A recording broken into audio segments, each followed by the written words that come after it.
S'abonner massivement à la chaîne Jeannette Dega Télévision.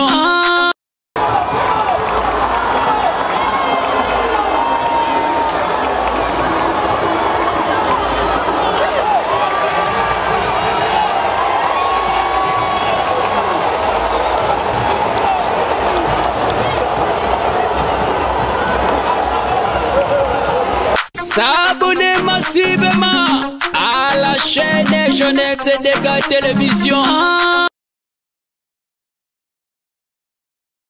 Bonjour, bonsoir, très chers abonnés de Jeannette Dega Télévision. C'est bien moi votre humble serviteur, autrement dit Zouma Tumba, le défendeur et maman Ayaya Baxela Soussou, phare des CE de la presse, papa Zouma Ayaka Pambate.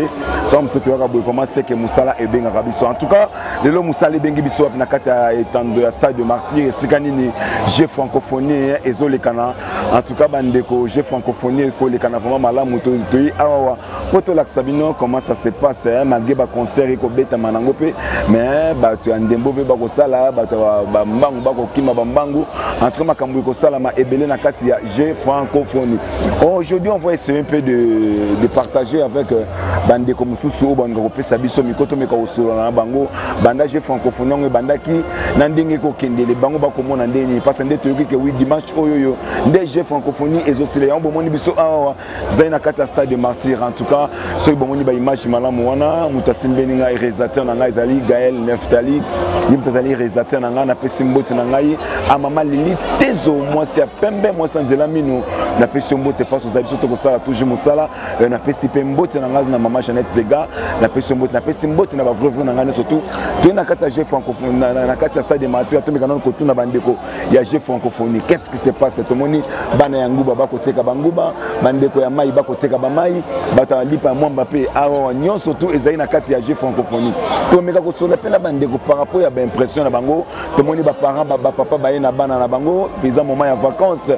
Merci beaucoup na gouvernement congolais, merci beaucoup à notre président Félix Tshilombo Tshisekedi par rapport ya ko kanisa bana ya mboka na jeu francophonie oyoyo ezo apporter sous ba relation malamu na bandeko ebele bamboka mususu comprenez que oui bandeko bakoleka bandeko to supporter to meka ko solo la vraiment ko passer micro to meka ko tuna no ba papa ba maman ba jeune oyo bazawa parce que tout le monde stade de Martyr c'est chaque jour bandeko bakokota toujours kata stade de Martyr mais ezali vraiment malamu mingi yango to bisika ka bandeko nyon surtout si vous n'êtes pas encore abonné, abonnez-vous, partagez, commentez les avant malamu lokwa parce que vous avez toujours des esclaves ya musala yango bomoni to yekata na kata stade de Martyr to ko baluka stade de Martyr to ko meka ko Sabino, j'ai nous surtout que le Kanaka a na kata stade de Martyr, peut-être meka ko passer bandeko mususu micro, soki bakolinga ko meka ko solo la, to meka ko beta masolo j'ai francophonie yango bakomona yango ndenge nini.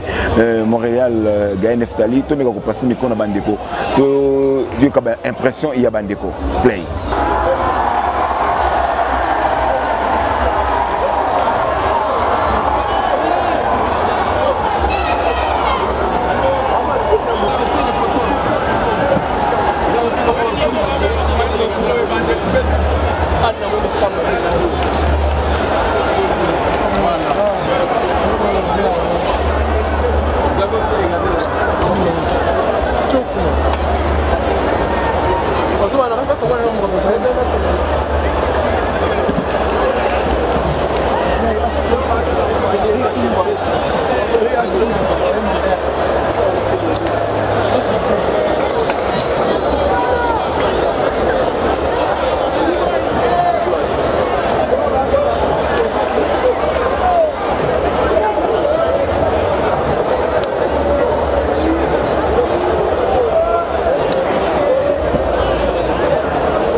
Oui, bonjour. Le nom c'est qui? Christian Ilunga. Christian Ilunga. Oui. Par rapport à la francophonie, en tout cas, c'est quelque chose d'extraordinaire parce que déjà, c'est le 9e jeu qu'on organise depuis que la francophonie a commencé. C'est déjà quelque chose de bien parce que on donne la valeur à la RDC. Okay. On voit déjà beaucoup de pays qui viennent ici pour participer à ces jeux. Alors ce n'est pas quelque chose d'extravagant, c'est plutôt agréable et ça nous met quand même en valeur. Quand même en valeur. Oui. Est-ce que par rapport à tout ce qui se passe ici, vous êtes content? Mais oui, on est content, bien que parfois les Congolais nous déçoivent, c'est un fait. C'est comme ça, on ne peut rien y faire au fait. Mais quand même, on est content d'assister à ces beaux spectacles dès le début de ces jeux. On assiste à quelque chose de très merveilleux. Ok. Message nini oyo bato pour retenir par rapport à chef francophonie na bandeko mususu baza bandako bazotia ba doute. Ah, alors pour les personnes qui sont à la maison baza na ndaku, ils doivent comprendre que c'est en venant sur les lieux qu'on peut voir qu'il y a quand même des bonnes choses en fait. Ouais. Quand vous voyez l'ambiance qu'il y a ici, vous comprenez quand même que malgré le taux de dollar, malgré l'inflation, malgré tout ce qu'il y a dans le pays, il y a quand même de l'espoir, il y a quand même de bonnes choses qui se passent en fait. C'est ça en fait ce qu'il faut dire. Est-ce que la sécurité c'est assurée? Bon, la sécurité ici sur le stade, mais bien évidemment, moi je suis entré, on m'a fouillé de partout. Quand je dis partout, c'est partout. Ouais. Donc vraiment il y a la sécurité. Bon, bien qu'il y a d'autres personnes qui entrent avec des stylos de façon extravagante, ouais. Mais quand même, on assure la sécurité. Merci beaucoup. Ok, merci. Bon, on a baigné sur la bande de Banga. Donc, la sécurité est assurée vraiment dans les Sengeli. Tous les qui ont des bandeli, tous les qui ont des bandeli, sont à l'aise sans problème. Na o banda quand c'est que stade de Martyrs, ça quand dingue zalaka na dinga kalaba match à vita imana. Ils ont lisusu bongote. Oye na yo na stade donc oza mobimba na dingo ko imana dingo ko zonga. Eloko na nyonso ko zonga na ndingo yaki. Donc stade ils ont dingue zalaka libosote. Organisation, est-ce organisation vraiment par rapport au jeu francophonie bande ko mususu? Est-ce que l'organisation est vraiment au top? Oui, l'organisation Nabiso est bien. Tellement ils ont fait première fois d'organiser j'ai à mon Neboye. Mais na niveau Nabiso, l'organisation est ndenge sengeli, ils vraiment bien. Ils vraiment bien. Oui. Pour bande ko ko ba pona bande ko no surtout bazo na moment oyo o ba fani na bandaku message ko ko transmettre na bango pe na ba konzi mboka no surtout. Bon, message na ko transmettre na bande ko ba fani na bandako. Bon, c'est bien ko ta na bandako. Mais ils ont bien ko commandant na sur le terrain ko mona ki maman ezo le kana ndenge nini. Bon, biso zaki na bandako temps et bandako pesa matin mais pesa mi quand même à se retrouver awa. Tout le monde m'a ramené sur ça normal ndenge sengeli. Na ba konzamboka. Coup de chapeau na mo konzamboka na ndenge azueli azima kamzus na maboko ye moko. Vraiment. Donc tokana gite ke mambo boye ko ko salema na mboka o melelo tozo monango. Donc tozo pesa merci na ba konzinyo so mboka o bazape zinga na mokonzi mboka. Na pesi bango merci vraiment. Ba continuer na ko sala makambo bien koleka oyo et salemi lelo awa. En tout cas, merci beaucoup. J'espère que oui tozo continuer toujours micro baladeur na biso to meka ko solo la. Na bande ko mususu to meka ko tuna bande ko bazo francophonie tout c'est toujours micro. Merci toujours dans le cadre de recherche, toujours dans le cadre de micro baladeur na biso. Nous sommes avec nos desserts. Nous sommes parce que tout le monde est dans le stade des martyrs. Nous participer et donc participer disons à 9e G de la francophonie. Nous sommes dans le à ma gauche, bonjour. Bonjour. Comment vous appelez? Sophia. Sophia. Voilà, à ma droite, bonjour. Bonjour. Comment vous appelez? Afsa. Afsa. Afsa, vous êtes de la nationalité congolaise? Oui, de la nationalité congolaise, oui. De naissance? Oui, effectivement. Voilà. Quelles sont vos impressions par rapport à l'organisation du gouvernement à ce qui concerne le 9e G de la francophonie? Bah, écoutez, moi ça m'a beaucoup plu, c'était un très bel événement, on a vu le saut à la hauteur, les sauts à la longueur, donc c'était vraiment très bien, moi j'ai aimé, les athlètes sont vraiment très performants, donc c'était super. Voilà, tous les athlètes congolais ont pu aboutir au G. Oui, ils étaient tous à la hauteur. Peut-être bien qu'il n'y a pas eu de la réussite chez certaines personnes, mais ils ont tous assuré. C'était vraiment super. Voilà. Qu'est-ce que tu peux dire aux athlètes qui n'ont pas abouti pour les prochains Jeux de la francophonie? de ne pas baisser les bras et de continuer, de s'efforcer à faire toujours le meilleur et après ça va donner quelque chose de bien. Toujours persévérer pour ne pas... Qui ne se laisse pas aller, voilà. qui persévère pour qu'il fasse plus tard et ils seront très compétents, tout simplement. Voilà, on ne manquera pas de faire un coup de chapeau au gouvernement qui a pu organiser cette jeu de la francophonie par rapport à tout ce que tu es en train de voir dans la République démocratique du Congo, particulièrement les stades des Martyrs, le stade du 20 mai et puis d'autres coins de la République démocratique du Congo. Qu'est-ce que tu peux dire au gouvernement congolais? Déjà, moi j'ai été étonnée parce que c'est une très belle initiative. Et ils nous ont montré qu'ils peuvent dépasser leurs limites. On a vu qu'il y a déjà, ça a été très bien organisé, les stades ont été très bien décorés, quelque chose, c'est vraiment du jamais vu. Et aujourd'hui, je dis chapeau au gouvernement parce qu'ils nous ont montré de quoi ils étaient capables et que quand ils veulent, ils le font.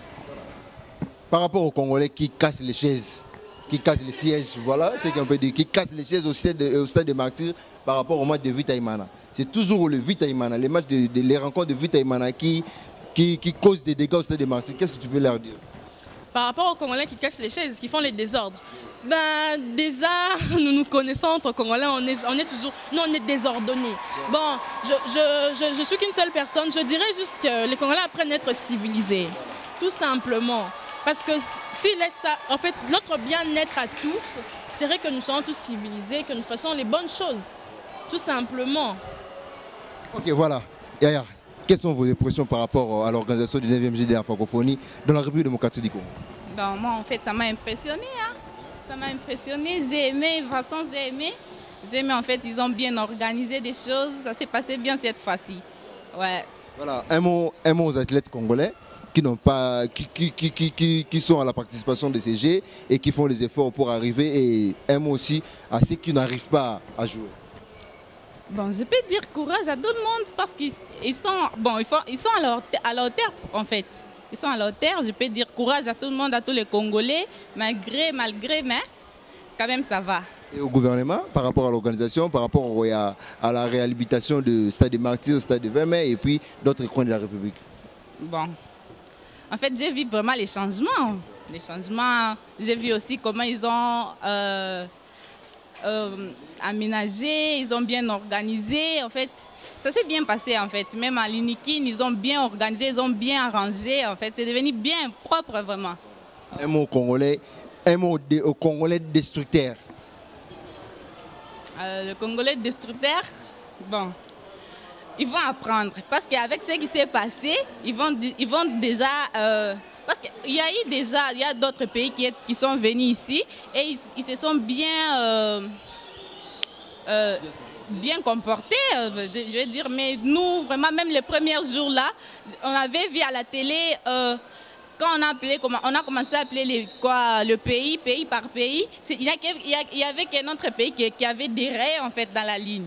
Donc nous, en fait, les Congolais Penza, bon, je sais pas.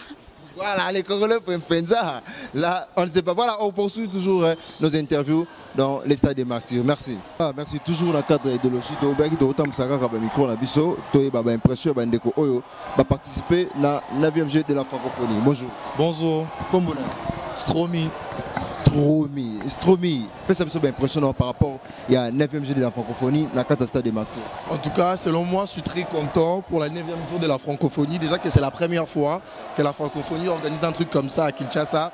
Donc je suis très content. On est en train de se distraire, on joue, on regarde le match. Donc du coup, je suis vraiment très content pour la 9e jour de la francophonie. Voilà, par rapport aux athlètes congolais, ceux qui n'ont pas abouti à satisfaire Roger, qu'est-ce que tu peux leur dire? Quant à moi, je peux leur dire de venir d'abord voir ce qui se passe. Parce qu'ils vont aboutir, ça aboutit vraiment. Oui, je vois de jeunes travailler, il y a ceux qui ont fait de portraits, il y a ceux qui ont fait... Ça aboutit à quelque chose, vous allez apprendre. Donc on va enlever le complexe qu'on voit à l'extérieur du pays. Voilà ça. Par rapport au gouvernement, pour cette organisation, pour cette belle organisation, ils ont mis des moyens en jeu pour aménager le stade des Martyrs, aménager les stades de 20 mai. Qu'est-ce que tu peux dire au gouvernement par rapport à ce travail? Ce que moi je dirais au gouvernement, que ça ne soit pas la dernière fois, que ça se reproduise chaque année, c'est un truc bien pour nous les jeunes. En tout cas, même les enfants s'amusent, donc voilà. N'oublions pas les Congolais destructeurs. Qu'est-ce que tu peux leur dire aux Congolais destructeurs qui sont là juste pour détruire ce que le gouvernement a pu arranger? Ce que je dirais aux Congolais destructeurs, d'arrêter, soyons unis. C'est un truc très bien, donc aimons-nous, soutenons ces projets. Donc c'est ce que j'ai à dire aux Congolais destructeurs. Voilà, merci. Le message est passé pour les Congolais destructeurs. Voilà, je suis avec une autre tontine ici. Salut. Salut. Comment vous appelez? Salima. Voilà, Salima, vos impressions par rapport au 9e G de la francophonie? Ben, en fait, c'est toute ma première fois que je puisse venir ici. Mais je suis quand même très heureuse de voir tout le monde sont là, on s'amuse. Je pense que ma journée passée très bien en fait. Voilà, merci à mon gouvernement qui ont pu organiser cette très belle initiative, améliore le stade des Martyrs, aménager le stade des 20 mai. Qu'est-ce que tu peux leur dire, un mot au gouvernement? Merci vraiment d'avoir, comment je dirais, oui, cette francophonie parce que pour moi c'est tout mon premier enfant en fait. Parce que je n'ai jamais vu qu'on a fait ces trucs. C'est un peu louche. Surtout que c'est un Congolais destructeur. Pour bango babukaka oyo biso to bongisaka. Ce que le gouvernement bongisi, bango ba rapona buka ko buka. Okolo bani pona ba Congolais destructeur. Donc en fait botika toza mboka biso toza ba Congolais. Donc totika moi jalousie wana donc. So ezayi moi ebotia ngo mesibika te. Elekika kitoko en fait. C'est un peu ça. Botika vraiment jalousie wana. Botika ngo vraiment toza biso vraiment toza unis en fait. Voilà, merci. Nous sommes là toujours en train de prendre nos interviews. Je ne sais pas qui encore peut intervenir. Et là, tu peux intervenir. Voilà, on est là toujours. Beau s'abstenir, toujours. On est là. C'est l'ambiance qui s'est passée au stade des Martyrs. Voilà, bonjour. Bonsoir. Comment vous appelez? Je m'appelle Prospérine. Est-ce qu'il y a moyen de regarder la caméra? On vous appelle? Prospérine. Nabi, un petit rappel. Mouta Bengangate, c'est un numéro na bango. Mouta Bengangate. Voilà, merci. Quelles sont vos impressions par rapport à l'organisation du 9e G de la francophonie? Ça a été vraiment, c'était très amusant. J'ai passé des moments ici, j'étais vraiment très heureuse. Qu'est-ce que tu as retenir dans ces G? Pendant que vous étiez là au stade des Martyrs, qu'est-ce que vous avez retenu? Excusez-moi, en fait, j'ai retenu que je ne sais pas grande chose à dire en fait. J'ai pas une grande chose à dire, ça a été vraiment, j'ai aimé les jeux. Je connais pas vraiment le nom de jeux, hein. Il s'est passé beaucoup de jeux. Il y a des courses, il y a des sauts, des sautés. Voilà, c'est ça. Mais quel jeu que tu as apprécié? Les jeux de course. Tu aimes courir? Vous avez les échecs. Tu aimes courir? Comment? Tu aimes aussi courir? Je n'aime pas courir, mais j'ai aimé juste les jeux. Parmi les jeux, quel jeu que tu aimes beaucoup? Comment dirais-je? Les jeux de sauter. Les jeux de sauter. Voilà, là, vous nous amène quelque part, les jeux de sauter. Ok. Un mot au gouvernement par rapport à cette organisation. Ça a été vraiment, j'ai dit un grand merci au président de la République. C'est pour la première fois que ces histoires passent ici au Congo, que ce ne soit pas la dernière fois. Voilà, c'est ça. Ok, merci. Voilà. Tozana maman awa, tokomeke au soleil, maman Poussana. Bonjour. Bonjour. Babi komunonani. Mama Kadi. Mama Kadi to mona na stade de Martyrs awa. Est-ce que ngoni ozana ngo ya koya komona makambo kitoko oyo ezoleka na kati ya mboka na biso? En tout cas na sepeli makasi. Esalinga en tout cas bien talaka na libota na ngai na bana ngai. En tout cas na yoki plaisir ona na mona te. En tout cas esalinga kitoko makasi na sepeli. Voilà. Okolo bani na gouvernement na ndenge babongiseli bino stade, babongiseli bino 20 mai, babongiseli bino makambo bele. Okolo bani na gouvernement. En tout cas na sepeli a continuer lisusu ko travailler, a sali ya bien en tout cas apesi plaisir makasi na mboka na biso ata bato bauti libanda mboka bazomona en tout cas kitoko makasi. Mama tozanga te kolobela ba Congolais o babukaka o babebisaka bisika ba bakonzi babongisi. Bisika oyo l'État abongisi Congolais bebisa te kolobela bango ni. Congolais ko bebisa te mboka na yo mboka na ngai soko bebisi ozopesa passe. Talaka ebele ya mbongo ebimi awa en tout cas ko bebisa te. To se comporter lokola bana mboka et sala kitoko. Voilà, tout se comporter lokola bana mboka et le vie maman Esther et kosala kitoko to batela oyo l'État abongisi. Voilà, nous sommes toujours là. Surtout n'oublions pas on a été toujours avec Papa Zuma, le défendeur et maman. Bonjour. Ouais, bonjour Gaël Neftali. Bon ça. Ouais, ça va bien par la grâce de Dieu. Tu veux parler? Voilà, tu veux parler? Interview? Oui. Tu peux venir, voilà. Voilà, c'est pas un problème, on va débrouiller toujours. Voilà, salut. Salut. Comment vous appelez? je réponds au nom de Cornélie Akonga. Cornélie Akonga, on vous a vu ici au Stade des Martyrs. Quelles sont vos impressions par rapport au 9e jeu de la francophonie? Bon, je peux parler à Lingala. Problème, tu as changé. Bon, on a CPL, il faut Félix, ça bien. Tout le monde a un pays étranger. Mais si on a vraiment live, on a si le gouvernement, on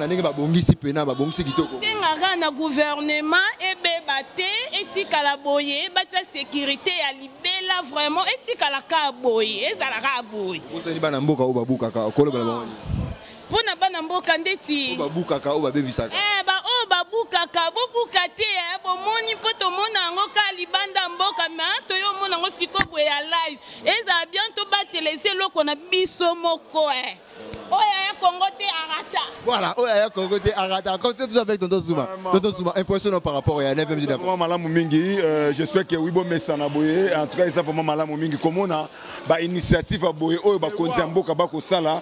En tout cas, on a que Wiba Namboka, non surtout Basobima Awawa. Basa très content, très content.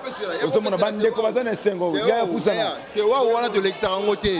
Moi, le Bamongo par rapport à la 9e génération, waouh, Maramna, c'est ça, les canons bien, organiser ça bien. Maramna, c'est ça, la main,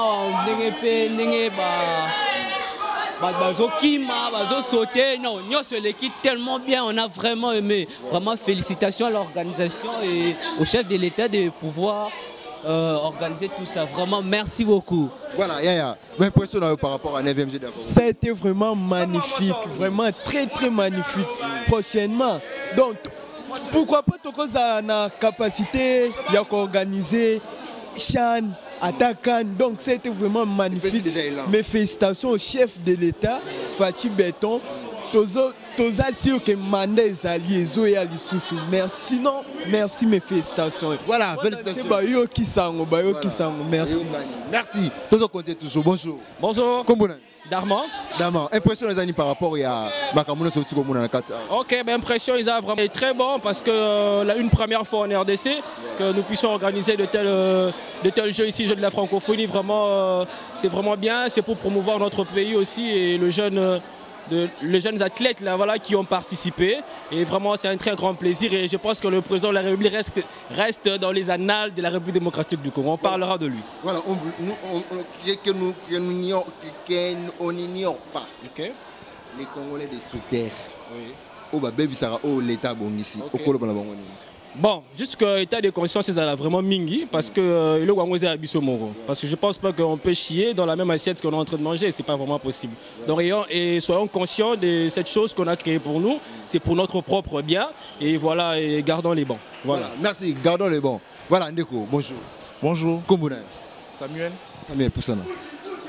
Voilà, vos impressions par rapport à ce que vous avez vécu à l'intérieur des stades des Martyrs. Ouais, on était très bien accueillis. Déjà à partir de la porte, on a pu acheter nos billets tranquillement. Et puis on a accédé aussi dans le stade tranquillement. On a assisté au jeu de la francophonie comme on le voyait dans d'autres pays. Aujourd'hui, c'est un privilège pour nous.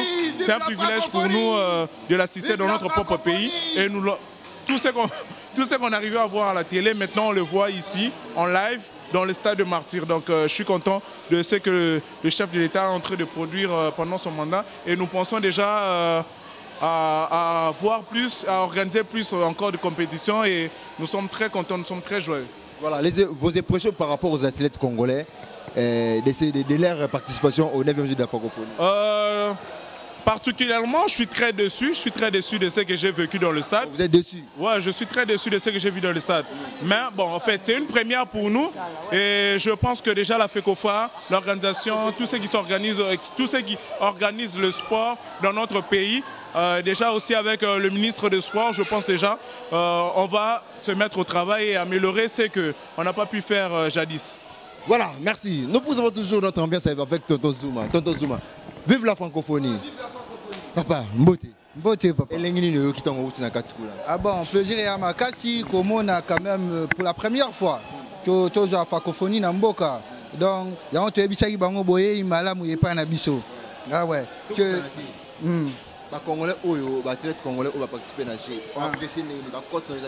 Bon, moi je dirais pas c'est décevant, mais c'est un manque d'infrastructure. Voilà. Donc, l'infrastructure adéquate, ils ont quitté. Mais comme il y a une infrastructure, c'est à nous maintenant de se mettre au travail et d'améliorer. Prochainement, même ailleurs, on va faire du mieux. Donc, dans ces cas, tu peux adresser un mot par rapport au gouvernement. Bon, je dirais au gouvernement, bah garder l'infrastructure, bah plus. En plus, pour l'athlétisme, il y a quelconque. Donc, il faut d'abord on a une école. D'abord, on a une école, va créer un quartier et tout comme ça, des infrastructures adéquates, appropriées pour nager. Donc, il y a 100 mètres, il y a bateau à l'hôtel, perche, l'eau rebelle. Il faut créer énormément, plus de natation aussi. Va créer un centre de formation pour même surtout dans Martelé, dans l'école, un tournoi en raté.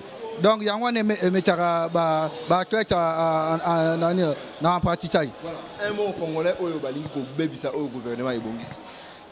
Ce qui va bébi ici, Bissomoto Abandoki. Donc tout battre là au gouvernement à Sali. Il y a un pour la Bisso. Et ça une visibilité tout au pays Sanamboka. Moi ni tant il y a de Sotali na parquet même il y a basketball. C'est comme on est à un NBA. Et puis Totali nini place il y a marathon A. Tu vois c'est beau. C'est abisso to battre là. Donc Congolais surtout battre là et au gouvernement à Sali. Ko bebi saté, ce ko bebi ici. Tozabandoki. Même au stade il y a 20 mains. Toké na unikin kuna. Place tout Bongisi pour na biso. Donc to battre là yango. Biso moko to za garder nango. To bebi saté surtout mbongo et belé. Ce qui est même un paiement actuel et c'est les matériaux cause il y a ma francophonie. Alors to battre belé.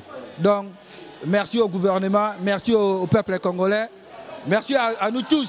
Merci au Nabapaya Obaye, merci aux organisateurs de la francophonie et coup de chapeau à tous les Congolais. Merci. Congo, Mboka Elengi. Voilà, Congo, Mboka Elengi, Papa Rosa, le mois de Boroba. Voilà, merci. Tu as toujours dans la carte Karaya, Stade de Marty. Tu as développé toujours Tonton Zuma les dépendants. Oui, ban Mboka Basane Sengo, il y a comme on a makambo malamu boye. Ozomona deux fois batu basana moi ba problème ban batangaka, il faut basora ba place o ya kolongola ba stress. Moni que oui, notre président Félix Tshilombo Tshisekedi akanisi ban Mboka na moment en vacances à sali jeu francophonie. Francophonie bozomona o eza échange culturel. Direct mais o bandemusu ba benga featuring. Eza échange culturel. Ndo omona makambo mususu pe ya malamu e osani e ofungwama na mboka. En tout cas tozana esengo mingi ya koloba na mokonzi mboka botondi mingi ya kopesa merci kolana pena ba condition surtout ba kolana biso to pesingi no merci mais to senka ba ndeko ba koya awa to batela biloko ya mboka. Voilà ndeko zuba yo tozana awa to kosa to ba ndeko tozana bango awa bo poussa na mama to solo la toyoka bino parce que bozaki na kata stade. Bonjour. Bonjour. Comment on Jemima. Jemima au Stade des Martyrs. Impression les années par rapport à ce que tu as vécu dans le Stade des Martyrs et surtout dans les Jeux de la francophonie en général. Donc, en tout cas, nous sommes ravis. Nous remercions aussi notre président Félix Tshilombo parce qu'on a plein de joie. C'est ce que je voulais parler. Voilà, merci. Quel jeu vous avez plus aimé à l'intérieur? Ouais. Tu aimes trop? Oui. Toi aussi, tu seras la prochaine joueuse de la Jeu de la francophonie? Oui. Ok. Merci. Yaya moi le Bezali. Le Bezali. Comment on a? Comment on a Benjamin? Benjamin, on a des marteaux ça. Na yeko kotala ba jeu francophonie. Mais on s'appelle quand même. Na s'appelle. Boy ba ina mokonza mboka. Na le bana mokonza mboka merci na yenda sele soit jeu francophonie. Voilà. Ok, merci. Tonton Zuma, tu peux rentrer. Tu peux continuer l'histoire de la vie, na idéologie, na elengi. Tout ça toujours dans le cadre d'ambiance, il y a Stade des Martyrs. Vraiment. En tout cas, nous avons un sengomingi, il y a Kolobana Bakonzambo, kaka merci pour na ozomona bande ko ebele ba kobima wa baza vraiment un sengomingi, il y a komona biloko malamu boye. En tout cas, il y a un moment to senga na bande ko pe ba abonner ou ba kolanda biso. Il faut vraiment vous abonner, partager parce que nous sommes toujours là à chaque activité. Nous sommes toujours là pour vous faire plaisir. Il y a Kolak Sabino on surtout mai on surtout école kana na kati ya mboka wa biso en tout cas baloba mboka oyo. Voilà, merci. Toujours compter toujours micro balader na biso. Place to kosuka biso de l'embarade. Ce que to télé na papa Zuma boye to l'embarade. On a bon mesana ko benga biso to mejere. Voilà, on est toujours là. Donc on est qui ça. Toujours continuer toujours. Merci. Voilà, merci toujours na cadre micro balader na biso. Azape ndeko. Tout le monde na cadre stade des martyrs. Toyo Capé et Sengoni Azanango. Bonjour. Problème. La joie que j'ai. Ma joie que j'ai ici, d'abord pour ma deuxième fois déjà de rentrer ici, de participer ici de cette compétition de la francophonie. C'est-à-dire, j'ai la joie parce que j'ai vu d'abord mon pays évoluer, commence à évoluer, faire de grandes choses, de prospérer aussi beaucoup de choses. J'ai la joie parce que j'ai vu aussi mon pays a bénéficié de beaucoup de choses ici. Je me suis rassuré et j'ai la joie parce que je vois beaucoup de gens ont la joie parce que d'autres aussi ont la joie plus que moi. C'est-à-dire, moi, j'ai la joie parce que je me suis rassuré parce que j'ai vu Voilà, merci. Merci. Donc, comprenez que non, ils ont posé Roloba, tout ça toujours libanda, tout ça interview, impression, Djogo, bonjour. Bonsoir. Na poussa ndeko. Na complet il y a Vares boy aux athlètes. Bon, nada juste à Saint-Djogo. Na sepeli makasi na francophonie. Na sepeli makasi na programme ya francophonie et ça lit bien.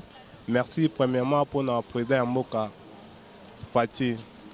De ça lit bien makasi et ça lit bien pour parce que et ça sport on a biso makasi du sousou.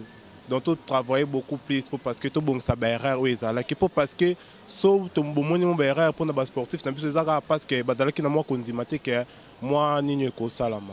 Merci beaucoup. Voilà. Okolo bani na ba congolais o ba bebisaka. Bisuba suba. Bi déposa.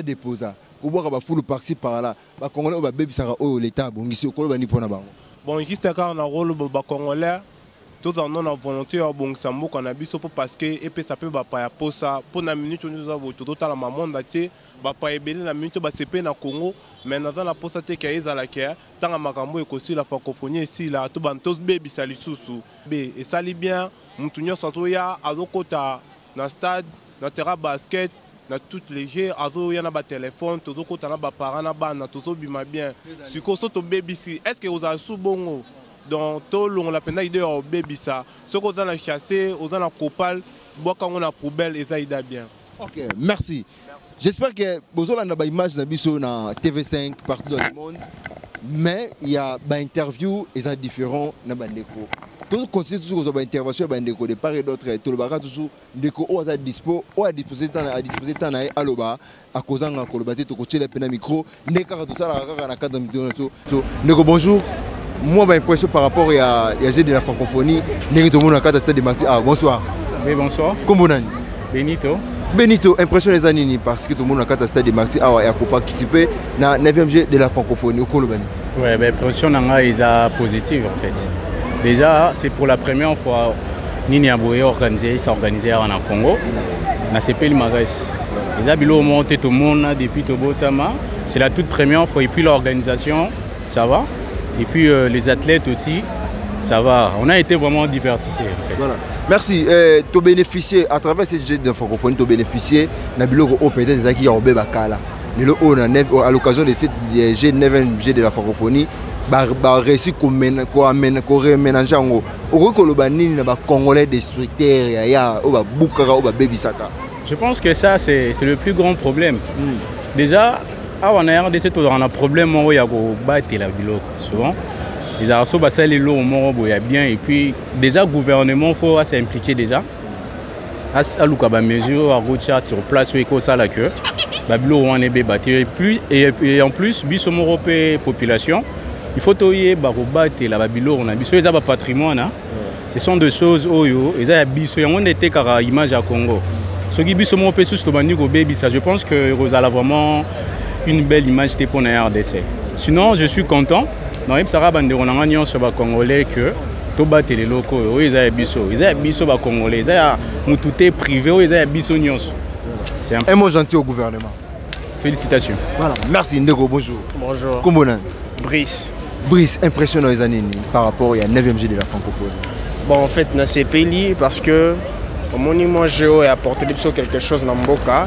L'image en Mboka, total, ceux qui jouent, ceux qui ont participé qui n'a joué, ou bien tous ceux qui payent organisateur. Nous sommes tous en sauté parce que le terrain basket est koufa, le terrain tennis est koufa, le belé. Mais dans ces pays, malgré que nous avons un regret, nous avons participé aux Arabes derniers, mais nous avons toujours force dans la RDC, dans la pays organisateur, nous avons Simba. Ok, merci. Un mot gentil, nous avons Congolais destructeurs. Bon. On a vraiment juste dans ces Arabes congolais, nous sommes en prise de conscience. Prise de conscience parce que les abus qu'on a biso, bâtir la biso pour l'amboka.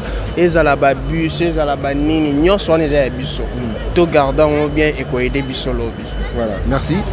Par rapport au gouvernement a été moyen en jeu pour que nous soyons les monde. Oui, il n'a pas si gouvernement vraiment félicitations. Organisation qui toko na CPL na terrain na tali surtout on a vraiment aimé qu'à terrain basket. En tout cas terrain basket na ba norme internationale. Voilà, let's NBA. Voilà, merci. Toujours c'est la même ce qui se passait au stade des Martyrs. En tout cas, merci pour votre disponibilité. Voilà, merci. Nous poursuivons toujours l'interview dans la 4 stade des Martyrs. Nous toujours avec Tonton Zuma, avec Ben Loyang derrière la caméra. Toujours Tonton Zuma de la presse, Tonton Zuma de la presse. Nasuka, il y a émission de Mokolomale, Tonton Zuma, moi qui sont moi qui sont Tobimi Libanda pour la Sabatolo, l'engeni francophonie et collé Kanakata République démocratique du Congo, mais Ngana Sepeli, na Ebsiba Konzamboka coup de chapeau parce que tout le monde a que oui. Sécurité est assurée, tout le monde a bandé qu'il y a des forces bazawana, tout le monde a bandé qu'il y a militaire, tennis civil, tout le monde a tennis militaire. Vraiment, ils sont là, l'autre côté, que oui. Stade de Martyrs, ils ont bijoux Yamboka. Et l'autre, ils ont bijoux Zaranine. Toko, ça, les locaux qui toko, et l'autre, ils ont bijoux entretien. Tant on a côté la carte de la toilette, on a dit waouh, c'est comme à l'Europe. Vous comprenez? Attends, on a dit qu'on coup de chapeau, mais balande la entretien. Mais il n'y a pas ces accords après j'ai à francophonie, on a réunion c'est tiré dans Obongo, bazongeli salité n'engezala qui, ba toilette entretien donc. En fait, entretien vous allez sauter comme d'habitude. Il y a un autre qui a oui na ba konzamboka muto na muto asala musala na ega neftali. Mutu na mutu asala musala na ye. Ils peuvent engager les gens, bateau va engager bacha propriété dans minute oh. Ba ko tika la pe ka bacha ka propriété. Mais oui, eza bongo bande ko no surtout ba usana kata Stade des Martyrs ba sala kande a na kata Stade des Martyrs. Et quand ça kate que il faut bien président de la République aya ko landi la propriété Stade des Martyrs. Tant on batie DG ou asola na mamba Stade des Martyrs ou asoka mbongo ba concert beta maka yende mutu faut tia propriété na ndako na ye. O eza lokola ndako na ye. Osomona ezate que gouverneur de la ville atika na cabinet na ye avant ne suma comme Stade des Martyrs. Osomona francophonie ko likana malamu parce que au mona bana basé belé bande ko belé ba ko sepela. Yango to sengi après francophonie ni kozala. Voilà, après francophonie ni kozala. Tu éviter ce qui nzala phonie ou déjà saliphonie. Voilà. Osomona meto sengi ka que oui tonton Gaël Neftali entretien vraiment izala. Et loke bomara biso mingi za entretien. Osomona ke biloko belé salami awawa na mboka na biso ba monument ese belé même soto bitoke ne to relax bandeko. To tambo na ba monument to banana oya kasavubu to sa ba monument belé. Brunette, ça va? Tu vas bien? Je vous aime beaucoup. Merci. Donc c'est-à-dire et là que tokotambola na ba point za tokozela bino ba biloko ebele belo et là que bomaka biso ezalaka entretien. So boke même na monument il y a Lumumba, il y a Kasavu, il y a Kirompo qui pense au moins la salité en y garde fou na e protéger nous surtout c'est au bukana so bokebo o ya Lumumba kuna idem et loke bo makabiso za to sana ka biloko ya malamu mais entretien des alaté au monde donc ba konse ba meka ko landela pe na bandeko ba tiaka bango pona ba entretien ya ba salle tant de stade comme kitoko. Voilà, je vous dis qu'il y a le haut de Zaki Nassa de Marty, le Vito Zana 20 mai et pourquoi pas d'autres coins de la République démocratique du Congo. Ndenge fait mes commis. Bande que maintenant ba moni fait mete. Tozana ba vidéo ya fait mes akala, ndenge fait mes et commis à Sika. Donc moi na mboka Gaël Neftali notre patron ba patron surtout pour tout dans Biso, en tout cas que oui Tozana Moussala ko sala. Voilà, un mot au président de la République avec son gouvernement. En tout cas un mot félicitations à notre président Félix Tshilombo Tshisekedi avec sa femme maman Denise Nyakero Tshisekedi. En tout cas, coup de chapeau à vous par rapport à Moussala. Mais entourage na ende ba bon sande Moussala. Mokonzambo kazana ba makanisi ya malamu pona mboka. Mokonzambo kazana ba initiative ya malamu pourquoi parce que président Félix Tshilombo Tshisekedi azamo na poto. Vous comprenez? Et là, mon côté lingue c'est parce qu'il y a mon poto à col na poto. En linga ça la Congo na ba norme ya na ba norme ya même babis malamu école kana ya francophonie. Président na ba idée ya malamu. Président muyambo kazana ba idée ya malamu mais bali oyo ba ko travailler na il faut pas que soit maturité ya mokonzi mboka parce que pour mboka na biso kene liboso mboka tonga makana mutu moko te ouais ba chayer peu tout ba chayer ba bango ba micro bonjour bonjour Kombonan Béni Béni betel sokalisolo par rapport à COP ndenge salamaka avant na COP ndenge salama siko COP nini pena tani ozoteka bien ah le londe toteki na biso bien te parce que mvume za bien te voilà mais avant on tekaka na bien avant na tekaka bien il fallait moye ezala avant na koteka bien voilà oumeli na COP oyo na oumeli nanu te ça combien de temps na ça déjà 2 mois na copo 2 mois déjà na copo mais quand même on s'adapter ben moi ba conseil ba ah okoka COP na te okoka COP na te mais na koki déjà voilà merci yo okolo bani pona 9e Jeux de la francophonie parce que ça kata stade awa impression les années par rapport à Jeux de la francophonie na pesca merci pona mambana nyonso OK merci toza toujours na kata studio toza ndeko awa to mega pe ko sola ndeko bonjour pusana comment nani Enoch impression les années par rapport à participation na kata 9e Jeux de la francophonie ya komona ma nyonso oyo chef du gouvernement et bongisi pour que la réussite est à la totale na 9e Jeux de la francophonie. En tout cas, on a pas le ming parce que Zabilo Komo Boyar vraiment Nathan Moukete. Soit au père dans le lot, en tout cas, il faut compter peu bané parce que pays francophone, tout ça a mis sur Moroté. Donc, tout ça brûlé. Mais un plaisir qu'il y a trop par rapport à mon Konzambo qui a une initiative à salir vraiment. En tout cas, Bilo Rasike Tongami, propriété, le coin a poto, en tout cas, on a juste balandela ka suivre zala.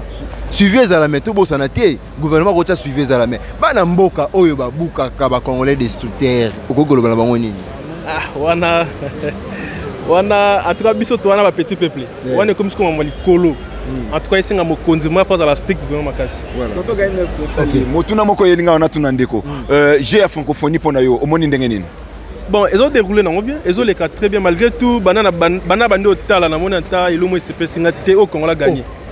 Banana ba Congolais bele babi ke oui ba CP bozu ba médaille. En réalité, banana na athlétisme. Pour nga na ki au tala vraiment na combien de temps il y a athlétisme en tout cas rien de spécial. Et le CP 5 ils a quitté. C'est ça pour ça. Voilà, ils ont opinion na yo, baté la opinion mudité. Papa de que déjà on s'est déchaîné par rapport à intervention de Gwasali à le bique non et le comment de ces policiers. Mais vraiment papa, ezana batu na mboko, balingi mboka na bango te. C'est plus de 30 ans qu'on n'a pas des histoires pareilles na kati ya mboko. Et puis to du biloko moko même nos enfants talanet mwana oyo lobi akobanda azotu nanga papa nako banda wapi ya bana mikeyate au moni sentiment mwana nango donc ça débute dès maintenant ce qui est à Colinage à 18 ans bandi sport mais on aura des miracles papa moi j'ai vu des journalistes français bazoloba o eza jeux olympiques bazolobo eza jeux olympiques. Ça, sans vous mentir. Papa, c'est à féliciter le président dans tout ce qu'il a fait pour nous. Très bien. Vraiment, ils ont dit Papa, si vous avez dit oui, bandeko na biso ba travailler ba médaille. Papa, ezana batu oyo bazolandela évolution mbokate, ils sont là pour la négativité. Nous sommes 4e sur les 40 pays. On a 15 médailles, 3 médailles d'or. Mais si tu suis les affaires, Hein, maintenant, aux autres sentiments, on a gagné de pays que vous entendez, des pays qui ont fait des Olympiques et des quoi. Nous, malgré on avait tout ça, il y a qu'au ranger le terrain, les enfants sont préparés dans une semaine. Mais si c'était préparé dans une année, mais aujourd'hui, on allait faire des miracles. Des miracles, je vous dis. Voilà, un mot au gouvernement ainsi qu'au président de la République par rapport à cette récit d'organisation. Papa Chichi, to bengi yo béton, to moni béton ngo penzandengo le béton ne yango mboka efandi. Yo ya mibale ozako koba posi sa makambu nyonso ya mboko oyo. Bana ba sepela. Tala bana bazana bisengo lelo pona nini baye kotala. Tala bela batu ba parana bana kimia. Vraiment papa, longonya. Papa, tant au côté de stade de martyrs, au moni stade de martyrs comme une. Papa, makambu tout échangé. Nazawa na utina nous peut 20 mains. Vraiment au tali. Bah image ezali au tali papa. Donc makambu tout échangé. Stade ezala ki moko zoya awa solo masuba banini mais lelo même mo paya zoya lobi non. Bazako yo RDC na musika mais tango baye ko vivre ba vie donc eza pays ya ko yaka ko sala ba faire ko ya ko sala sport. Merci beaucoup sanate bande ko na biso ko congolais ba supporter ça ba vita iman ba vita ba imana ba lupopo ba mazembe o ba bukaka ba kiti okolo bana bangoni. Bana wana nazopesa bango toli babatela bomengo oyo eza bomengo bijou ya mboka babatela yango ne basese bazoboyisa biso kutu ba compétition okendo beta na Braza mais bana bobatela boyaka komona ba compétition wana olieke bobuka baya kolobote ça ne vaut pas la peine babeta match na kisha sorte de la terrain na biso bijou hein ba pays ba yawa bazolo ba mais o ezali ka mususu mais bana bobatela bijou oyo poto mona ka ba compétition nyonso ya CAF ya nini donc ça arrivera ti na bano ekoya ba organiser ba CAF et betamia na terrain na biso na mboka na biso. OK, merci papa. Deux autres côtés toujours qu'on a l'impression ya bandeko un mot par rapport au 9e de la francophonie la République démocratique du Congo. Bah en tout cas, tous vraiment ne sont makasi parce que c'est lokomoko depuis Nabotama, parce que je suis congolais de père et de mère, donc depuis Nabotama, on a mon élor à Boété. Donc, Tozoya, Babilo, parfois tout le monde a na TV, na poto, na Jeux olympiques, na Bamboka Batum Sous, mais awa, tout le monde est en sous. Donc, la vie vraiment live. En tout cas, félicitations pour notre président Nabiso, c'est vraiment quelque chose de très très bien. Surtout Babi Stade, il y a basket, Nezo Bomane Makambo.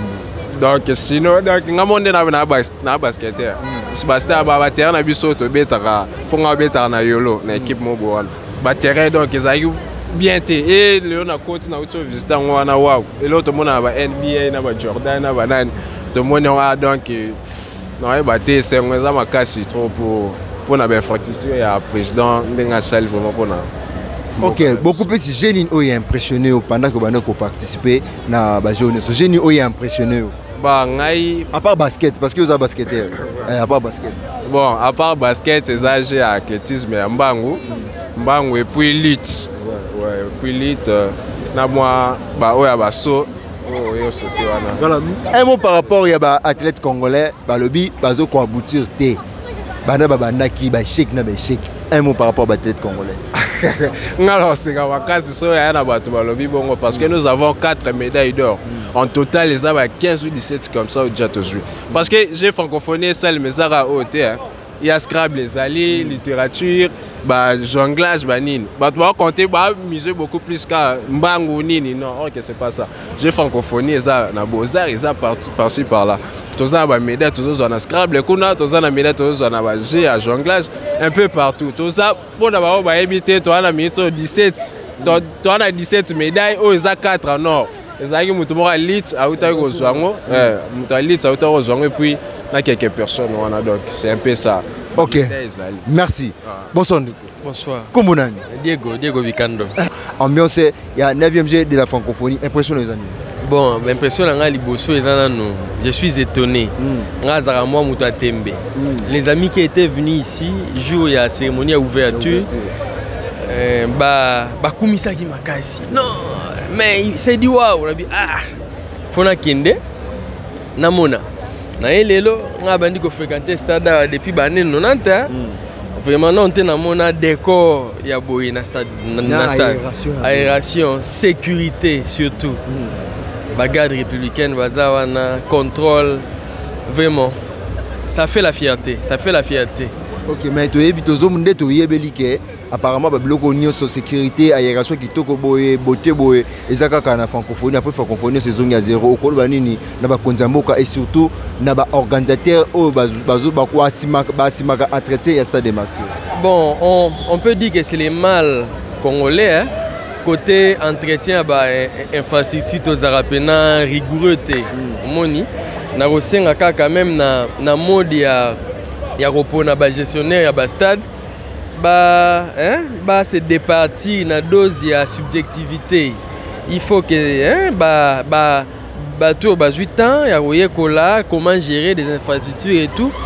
Mais quand vous confiez si nécessaire, mais un peu privatiser gestion, il y a belles infrastructures. Si on les privatise avec une certaine rigueur, et vous allez bien en tout cas, mais quand pérenniser acquis à francophonie, hein, qu'on le veuille ou pas, on a eu avant de notre pays pour la première fois un combat à Allié Foreman. Tour européen, photos à la fière, les 9e jeux de la francophonie.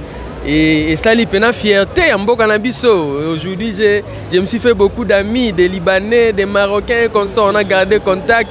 Vraiment, c'était du waouh. Donc, bénéfice, on a 9e jeu de la francophonie. Ouais, bénéfice, je me suis fait beaucoup d'amis, hein, des sexes masculins comme des sexes féminins. Voilà. Vraiment, tout celui qui toque, on a les liens, on m'a vu.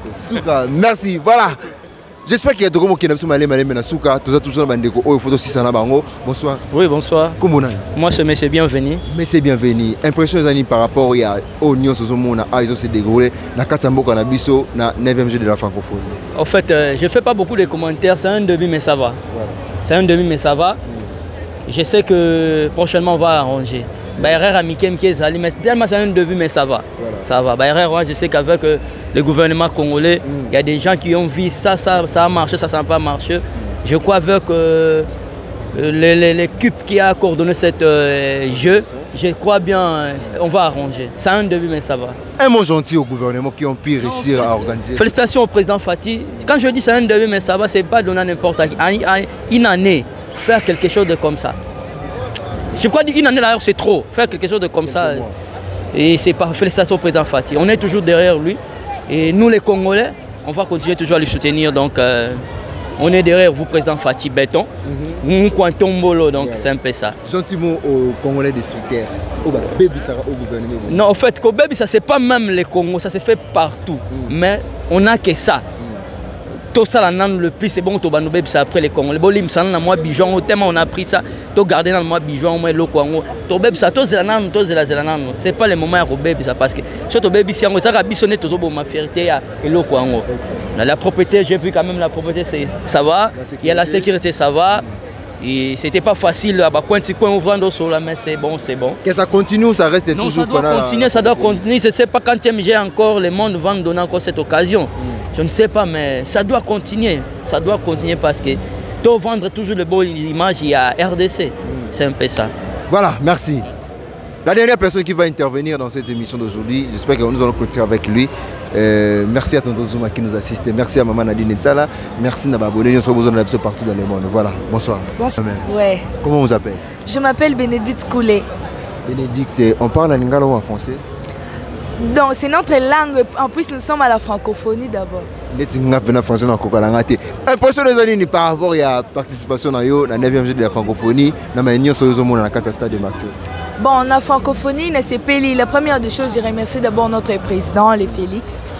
Il a organisé, donc, et là, moi, il y a bien, donc, c'est que Bisoba Oyo, qui s'intéressait dans le donc, à Bongi, c'est le biso mambo bien, c'est que même on ne croyait pas. On a côté stade, on a mais le long d'un côté stade, donc, on a mambo changé. Donc, dans ma union, ce cas changé. Tout le monde a la vérité, la vérité. Depuis au beau temps, depuis côté dans stade de Martyrs, est-ce que mon a déjà dans stade de Martyrs qui partout?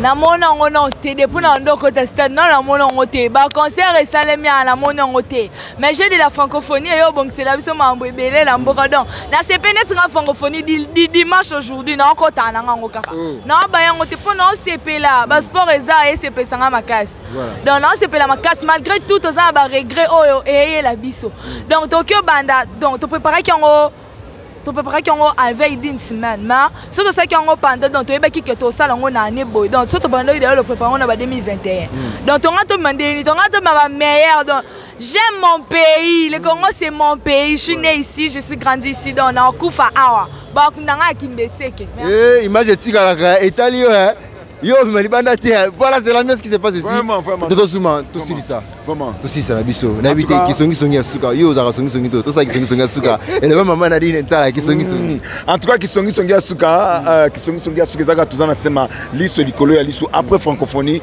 to kotala mboka ekokoma ndenge nini parce que to mona bandiko bele ba koloba ke oui bazui ba contact c'est na bandiko ba étranger ou ba ona ba étranger ou ba uti Cameroun ba uti Côte d'Ivoire ba uti États-Unis baza ebele awa je francophonie aux hommes qui oui eza échange culturel ça dit eza moi featuring il y a République démocratique du Congo vers pays belé donc près de 40 pays plus de 40 pays où eza awa en tout cas félicitations au gouvernement congolais sécurité malamu yango to ko senga kana bandiko tozana liso likolo liso mais après makambo yo élection bandi voilà directement mbote na ba batunya so balandi biso poto comme ça suka vraiment mbote na ngana bandiko no so tuba kolanda biso na moment oyo mbote na ngai à maman Jeannette je vous salue depuis quelque part na kata résidence na yo na poto na pesi mbote na à maman Lili Tezo moi c'est pembe na pesi mbote na ngai à tous nos abonnés ngana balibonné au batala ngana fenêtre té ngana nga balibonné au pesa ba s'abonner donc si vous êtes pas encore abonné vraiment venez vous abonner abonnez-vous partagez commentez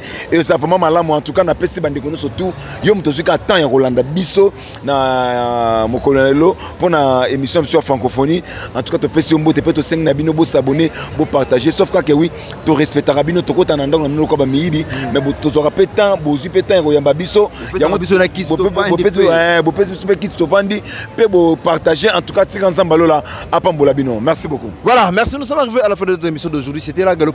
S'abonner massivement à la chaîne Jeunesse Dégâts Télévision.